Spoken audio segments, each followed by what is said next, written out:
In this episode of Kids Podcast, I am honored to share wisdom with you about leading kids in your church and in your home. Dealing with kids is hard work, and I'm praying that we add some tools to your tool belt today. So let's dive into today's topic.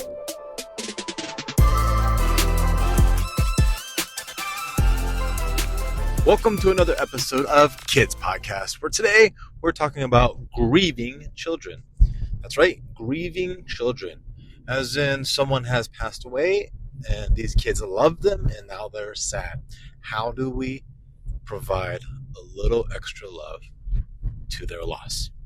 I'm Ron Gill, your podcast host for this episode, and today's episode is going to be a little bit more mellow because it comes from a real situation, a real story.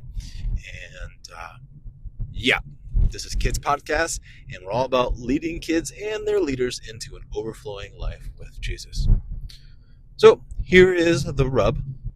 Recently I had a friend, a very close friend, a friend that I dearly care about, a friend that I went to high school with, a friend that I call a best friend. His mom passed away. Very sad. He has 3 children, 7th grade and younger. And normally, when it comes to funerals and viewings and wakes, I just show up and I'm present. That's about it. But when it comes to people I really care about, I don't want to just show up. I want to make sure they feel loved. And man, don't you know it when you're a teacher, when you're a coach, when you're a pastor, when you are someone who cares about kids, and suddenly there's a kid involved. We have to up our game somehow. So I sat down and thought through, how can I love on my best friend's kids in this time? So this is a breakdown of what happened. And these kids were sad. They were going through the grieving process, and I wanted to be of help. So part 1, the first thing is, this is a funeral, this is a wake, this is a viewing, this is someone else's sad moment. This is not my show. I'm not there to steal it. I'm not there to provide a big gift that says, look at me, because, hey, those gifts don't matter. I'm not here to provide an expensive gift because, hey, those gifts don't matter. I'm not here to provide any of that because, honestly, when it comes to these situations that deal with life, your availability, your presence, your love is way more valuable than any gift you can bring. However, because I love kids and I love my best friend's kids, I also know that the young mind that's still developing needs a little extra love in order to process these emotions and move on and find comfort. So the second part of approaching this was I recognize that in a funeral, in a viewing, there are many people that show up to say goodbye to the lost one. The lost loved one is no longer with us, and we tend to show up, say goodbye, give our condolences to mom and dad, but then we don't really give attention to the kids other than a pat on the head. And I don't work that way. That is not right or wrong. It's not better or worse. It's just me.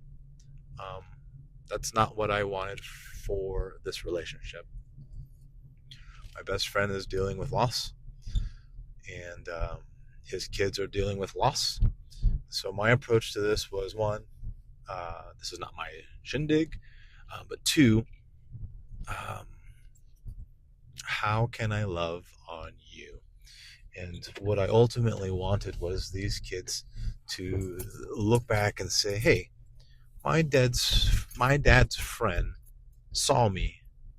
My dad's friend looked at me. My dad's friend noticed me. In the midst of this unfortunate situation, my dad's friend showed me love. And that's all I wanted. Because the fact is that in this grieving, I also am grieving. His mom was an important woman. She was special. And so because I cared for him so much, I care for his family. And when these kids are going through this experience, I wanted them to feel loved and comforted. And then so we go into the third part where my job isn't to heal them. My job isn't to counsel them. My job isn't to therapy them. My job isn't to throw words at them that fix anything, because that's not going to happen. My job is to be their dad's best friend who just loves on them. And so that's what we did. And so now I give a gift. I don't need to give a gift. It's not required. It's not a thing you have to do because it's in the etiquette book. I gave a gift simply because kids were involved and I wanted to go above and beyond to make sure they felt loved, they felt cared for. And so that's what I did. So here are 3 categories by which you can consider a gift. And again, you don't have to give a gift. It's okay if you don't. Just showing up is the gift. Just giving flowers is a gift. Just providing a meal on wheels or a gift card on wheels is the gift. But if because you're all about loving on kids and leading them into an overflowing life with Jesus, and you want to do a little bit more, here are the 3 ideas I can give you. The first idea is a gift of comfort. A gift of comfort. Some sort of gift that helps them feel comforted. And nothing is more comforting than a hug. Now, we can't hug these kids all day. That would just be sus. So the next best thing is to give them something that would do the hugging for us. Or allow them to do the hugging, such as a blankie or a blanket or a fleece or a throw or a teddy bear or a hoodie. Something of that nature that allows them to feel comfort. The next type of gift you can give is a gift of memory. Now, the gift of memory is not me giving them a memory or me helping them find their memory of the one they love, but more of a way for them to collect and place their memories. So, for example, a picture frame for them to put the picture of their loved one in, or one of those tumblers that has the exchanging pictures, or some sort of box where they can put their trinkets and charms and things in. A way for them to collect their memories of the one they just lost. So, the first type of gift is a gift of comfort. The second type of gift is a gift of memory. And the third type of gift, which is the gift I went with, is a gift of expression. Some type of gift that helps them to express their feelings and emotions. I went with a journal, but it doesn't have to be a journal. It can be a sketchbook or an art project or the like.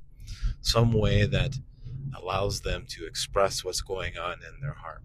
And this is important for not just young people, but for all people, that we find comfort, that we find memories, and that we find a way to express what's going on inside of our hearts.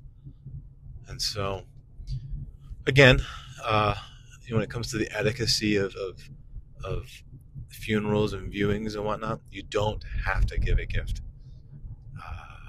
Your presence is super valuable. Just being there is super valuable. But again, if it's your best friend or someone you love, and there are kids involved, and you just happen to love on those kids too, and you just want to go a little bit more, you now have 3 tools in your tool belt to help that kid be seen. Funerals are not fun. Viewings are not fun. When little kids are involved, it's especially not fun. But there's no reason why we cannot be there to simply say, I love you.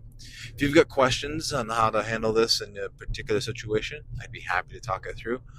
Sorry, this particular episode is a little bit more mellow, but I hope it helps.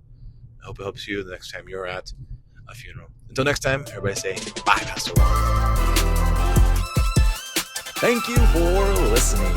Smash those like buttons, turn the bells blue, or whatever the kids are doing these days. At the end of the day, our goal is to raise little people to one day become big people. You can find older archived podcasts on our YouTube channel and support what we do at rongaleministries.com. Enjoy!